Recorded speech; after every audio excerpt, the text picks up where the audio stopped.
Good morning, students of class 9. We have started introduction to Euclid's geometry. Today you are starting exercise 5.1. So question number 1, here you have to write true and false. Give the reasons for your answer. Just I am explaining, no need to do the give reasons. Only true false you will practice. Only one line can pass through a single point. If I will take one point, how many lines can pass through? Infinite number of lines can pass, right? So through a single point, not only one line, infinite number of lines can pass. So the answer will be false. There are an infinite number of lines which passes through two distinct points. If we will take two distinct points, only one line can pass through, not infinite number of lines. So the answer will be false.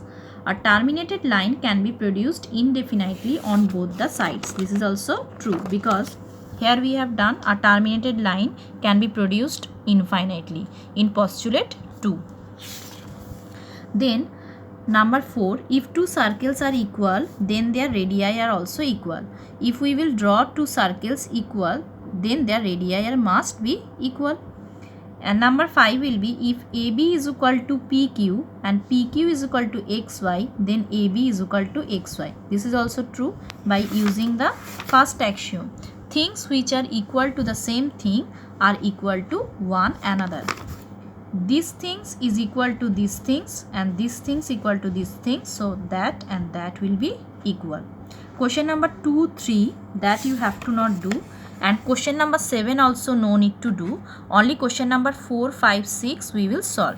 So in question number 4, the question is given if C lies between two points A and B such that AC is equal to BC, then prove that AC equal to half of AB. Explain by drawing the figure. So 2 points I have taken A and B, and C I have taken a point in between AB such that AC is equal to CB. This means this length and this length will be equal. You have to prove AC is equal to half of AB. So by using given we will prove it. AC is equal to BC, that is given. Now what we have done, both side we have added equals. AC we have added both side, AC plus AC and BC plus AC, because equals are added to equals. Since AC is equal to BC, so equals AC we can add in both side. So it's coming to AC equal to AB, because BC plus AC, BC plus AC, it will come AB. Since BC plus AC coincides with AB, so it's coming AC equal to half of 2 will be there in denominator, so it will come half of AB. Then question number 5 is related to question number 4. In question number 4, point C is called the midpoint of the line segment AB.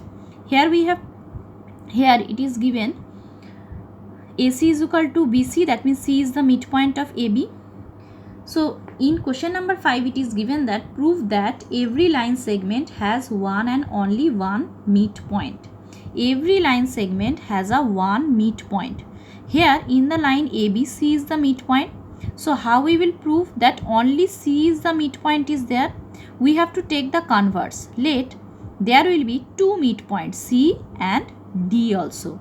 So in which way we will write the statement? Let a line AB have two midpoints, say C and D.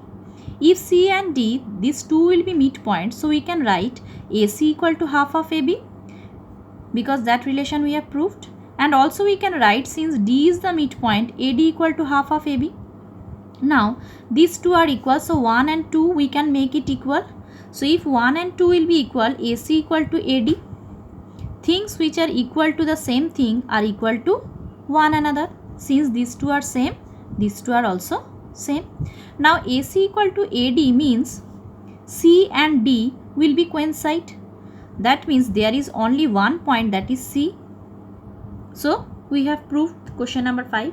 Now in question number 6, the figure is given this, and here it is given AC equal to BD, and you have to prove that AB is equal to CD. So how we will prove? Here AC is equal to BD it is given, and AC we can write as AB plus BC, make it 2. And BD we can write BC plus CD, that is 3. Now substituting 2 and 3 in 1. If in 1 we will put what is AC? AB plus BC. And what is BD? BC plus CD. Now from both sides, if BC we will minus, subtracting equals from equal. If BC we will minus, what will be left? AB equal to CD. So that things you have to prove AB is equal to CD. So you will write here proved.